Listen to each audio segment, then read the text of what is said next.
How's it going, you guys? So today in this video I want to talk a little bit about the science behind green tea and some of the reasons why people might notice extreme benefits switching from coffee to green tea. Before I start this video, this is in no way, shape, or form an anti-coffee video. This is not me trying to convince you of doing such a thing, and this is not me coming out claiming that I've found the light and I've switched from coffee to green tea, because I drink mostly yerba mate. But green tea nonetheless has some profound benefits over coffee, and in this video I'm going to discuss some of those benefits, and I'm going to try to be as thorough as I possibly can. Now, mind you, in some of my earlier videos on YouTube from 2016 and 2017, and some in late 2014, early 2015, I talked a lot about the science behind green tea and the different types of tea and some of the differences between them all. There's a variety of different types of tea, right? But I'll just be focusing mostly on green tea here. So green tea. Some of the most profound benefits of green tea. Obviously, everybody already knows about theanine. Theanine is basically a amino acid that's found in green tea. It's also found in a rare mushroom. It's like a little blue mushroom. And I believe that there's also, I believe it's a frog. It's like a blue frog, or yeah, it's like a purple frog that's found in some exotic location that contain theanine. So there's only a couple of known organisms that actually contain theanine. That frog, I believe, is one of the most concentrated sources. I believe it was a frog. It's been a long time since I've researched this, and keep in mind, I don't have an outline. It's all off the top of the dome, which I believe should give me more credibility. It means I've actually researched this, and I'm not just reading off of a damn script, right? Nonetheless, theanine is an amino acid that mostly enhances the expression of GABA, okay? So there's some evidence that shows it influences dopamine and increases dopamine, but I've definitely found, especially when we're talking about clinical effects, that it seems to increase the feelings and effects of GABA much more than dopamine. And so if you are seeking relaxation, if you're seeking clarity of mind and more productivity without extreme sedation, theanine is where it's at. And green tea happens to be one of the most common sources of theanine. And from some of the lab data I've seen, so it depends on the steeping time, it depends on the way it's brewed, the temperature of the water, and the type of tea you're using and from which region. So there are, so as far as I know, I believe it's Sencha that has one of the highest concentrations of theanine. However, there's a variety of high quality green teas that have high amounts of theanine. And so if you get one that has a high concentration of theanine, you should notice a greater amount of what we call tea drunkenness, where you feel euphoric and you just feel at ease and calm. That's what we call tea drunk. It's an amazing feeling, and typically you find it with, I find stronger green teas tend to give me that feeling the most. But it's a high quality tea with a higher concentration of theanine and some of these other polyphenols I'll be discussing here in a bit. So green tea provides the theanine, and the theanine provides that clarity of mind, relaxation, and euphoria that's associated with the stimulating effects of tea, but not coffee, right? And so we have the theanine. Now, another thing a lot of people don't seem to talk about much is actually some of these polyphenols, like ECGC and other molecules that are found in green tea. And a lot of the evidence that I've seen over the years seems to point towards an increase in brain-derived neurotropic factor. And I believe I have a video on green tea extract from 2018, 2017, where I explain that a lot of the benefits, like the fat-burning benefits of green tea extract and things, are not really significant enough to take green tea or green tea extract in order to obtain. You know, you're not going to drink green tea and then have this like amazing increase in energy expenditure. But the most potent benefit of green tea extract and green tea is that these polyphenols increase brain-derived neurotropic factor, which I've talked about in many videos. Is a neuropeptide essentially that basically organizes the files in your brain, right? It's like, imagine your brain is a file cabinet and you have all these scattered papers that are your thoughts, right? Like you have problems in life, you are stressed out and you feel overwhelmed. Brain-derived neurotropic factor is like a beautiful Latina maid that goes into your filing cabinet and organizes everything. And it basically calms the tornado of thoughts in your brain, brings it down to speed, and allows your brain to more effectively process information. So, green tea extract and green tea. Oh man, my camera, sorry guys, my camera's all messed up. Essentially, that's a huge benefit of, ECGC and whatnot.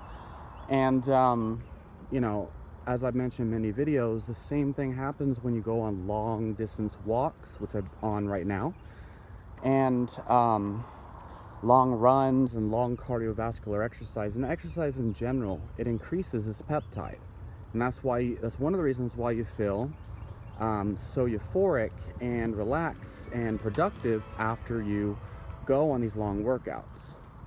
And the same thing is true for things like green tea and green tea extract, because it increases this peptide, brain-derived neurotropic factor. So another thing is that ECGC is actually commonly used. I believe it's an inhibitor of an enzyme called dopamine decarboxylate. I believe that's what it was. It's been a while since I've looked at the neurochemistry behind this, and I'm just pulling things off the top of my head. But those of you who are familiar with especially things that influence dopamine, like macunapurins and L-dopa, people commonly take ECGC extracts and green tea extracts, epicatamine and glutamate extracts, epicatechin gallate, ECGC. Take these extracts to inhibit that enzyme, which allows, first of all, less withdrawal symptoms from something like, or less negative feedback from the dopamine loop when you're taking things that boost dopamine, and it allows more dopamine in the periphery. Okay, so typically when you take something that simulates catecholamine, something that simulates adrenaline, or something that simulates dopamine, what you get is this big spike in dopamine, and it's short lasting, followed by a crash. Well, ECGC, by inhibiting this dopamine decarboxylate, I believe that was the enzyme. Sorry if I'm all messed up with this. So essentially when you inhibit this enzyme, what happens is you allow the dopamine release to be more long-lasting and steady, and to keep in the periphery so that it doesn't cause this crash, and so that you don't just have this huge up and then this like fall, as typical for something like coffee.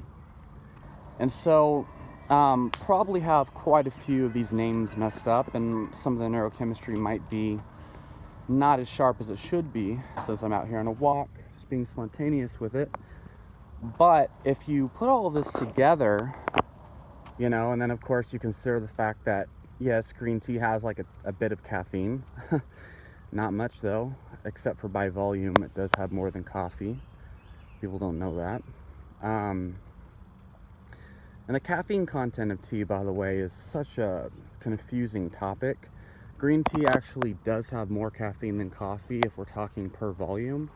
The only reason why people get away with saying green tea has less caffeine is typically because when you make coffee, you use a lot more of the raw material per cup than when you use tea. With tea, it's typically 1.5 teaspoons, and it varies. Like in a little tea bag, you're only going to get like 25 grams of caffeine or something. And a little tea bag only has like a teaspoon, if even that, of raw material. Whereas a cup of coffee typically has like 2 tablespoons of ground beans. So per tablespoon of per gram of raw material, you actually have more caffeine in a green tea. And it's interesting. And most of the time you don't find data per tablespoon of tea or coffee. You find it per cup, per brewed cup. And I feel like that's just foolish. Oh my God, there's so much complication as far as determining how much caffeine is in a cup of a caffeinated beverage. But nonetheless, when you combine all of these things I mentioned in this video, you find the stimulation of the little bit of caffeine combined with the theanine produces that focus, and then the small bump in brain-derived neurotropic factor helps to increase the growth of neurons, essentially, and increase the functioning and the production of memories. I believe there was a study that showed people who had lost memory, they actually were able to improve memory recall of some of those lost memories by stimulating BDNF, brain-derived neurotropic factor. So the brain-derived neurotropic factor boosts the theanine, the tiny bit of caffeine, and then the dopamine carboxylate inhibiting effect. All of this together obviously points towards a long-lasting stimulation of nootropic goodness. And so I think that this is probably the reason why, I mean, if I look back at some of my most mentally stable times in life, I removed the isolated caffeine. I think I only drink coffee a little bit every now and then, but my main source of caffeine was green tea, black tea, and yerba mate. And I notice my most mentally unstable times in life were definitely when I would be taking things like yohimbe, taking isolated caffeine supplements, and even drinking larger amounts of coffee. But of course, when I drink coffee and not isolated caffeine, I actually notice much greater mental clarity. But that's only relative to the amount of caffeine I take in pre-workouts and things. And so to summarize, green tea provides all of the neurochemical reactions that your brain needs to be productive, to be clear, and to not crash and to not feel the high spike in cortisol. And so essentially, if anything, in my opinion, and from my experience and from how you feel when you drink good green tea, if you do it properly, which a lot of people don't, including myself when I first started drinking it, I feel an overall net positive as far as cortisol. And I feel like green tea has the tendency to lower cortisol. And in fact, I've seen a study done on black tea where it actually has shown serum cortisol levels go down. And I've also seen many studies that show black tea has a cardioprotective effect that is independent of cholesterol. It actually showed, I think it was an intervention trial, which was amazing to me, that actually showed a 14% decrease in cardiac infractions or something like that.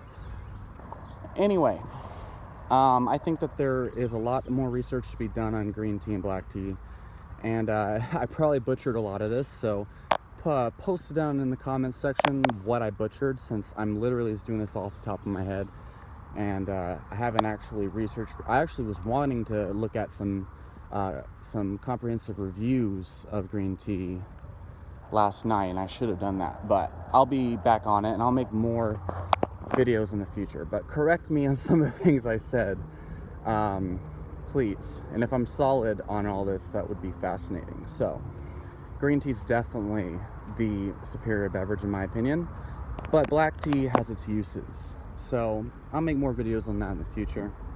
Post your questions and comments down below, and please post your corrections, and I'll talk to you guys in the next video.